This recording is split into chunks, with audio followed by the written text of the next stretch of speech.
ایک بادشاہ کے سارے بیٹے حسین و جمیل تھے اور اپنے حسن پر نازاں تھے، جبکہ ان میں سے ایک بیٹا انتہائی بدصورت اور چھوٹے قد کا تھا۔ ایک دن بادشاہ نے اپنے اس پست قد بیٹے کو حقارت کی نگاہ سے دیکھا۔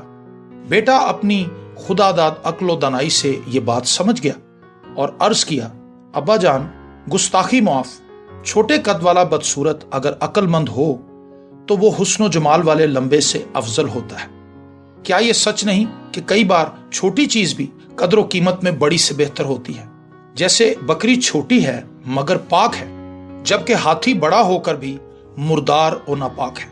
اس نے کہا کہ عربی گھوڑا اگرچہ کمزور ہی ہو مگر پھر بھی سارے گدھوں سے زیادہ شان رکھتا ہے۔ بادشاہ اس کی بات سن کر ہنس پڑا اور خوش ہوا، جبکہ دوسرے بھائیوں کو بہت صدمہ ہوا۔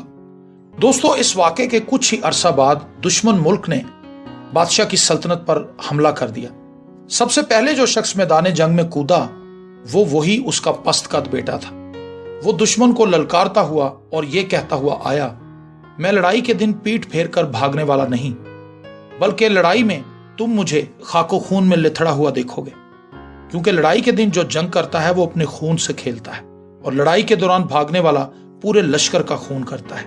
یہ کہہ کر دشمن پر جھپٹ پڑا اور کئی بہادروں کو قتل کر کے اپنے باپ کے قدموں میں آیا اور قدم چوم کر عرض کرنے لگا، ابا جان، آپ نے میرے کمزور جسم کو میری کمزوری سمجھ لیا اور موٹاپے کو حسن جانا، جبکہ حقیقت یہ ہے کہ پتلی کمر والا گھوڑا لڑائی میں جو کام کر جاتا ہے وہ کام بھلا موٹا تازہ بیل کر سکتا ہے؟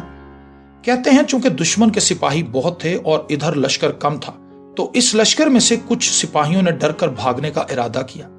تو اس شہزادے نے نعرہ مستانہ لگایا، اے بہادرو، خبردار، عورتوں کی طرح بھاگنا مرد میدان کا کام نہیں، مرد بنو اور دشمن کے سامنے ڈٹ جاؤ، دشمن کو مار دو یا خود مر جاؤ۔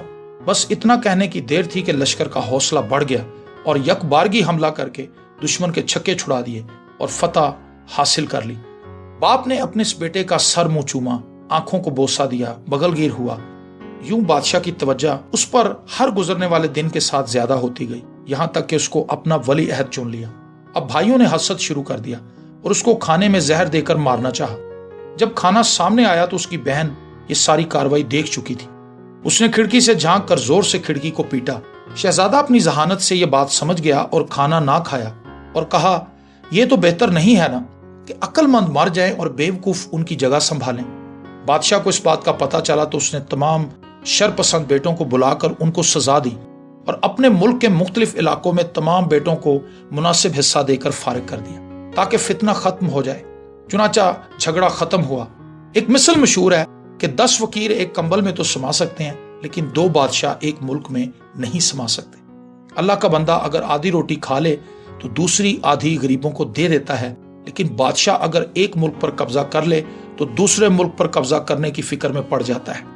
دوستو، اس کہانی سے ہمیں یہ سبق سیکھنے کو ملتا ہے کہ انسان کو اپنے ظاہری حسن پر نازا نہیں ہونا چاہیے، کیونکہ یہ عارضی اور غیر اختیاری چیز ہے، اور کسی کو بھی حقارت کی نگاہ سے دیکھنا نہیں چاہیے، بلکہ ہمیں خدا کا شکر ادا کرنا چاہیے کہ اس نے ہم سب کو ایک دوسرے سے الگ بنایا ہے۔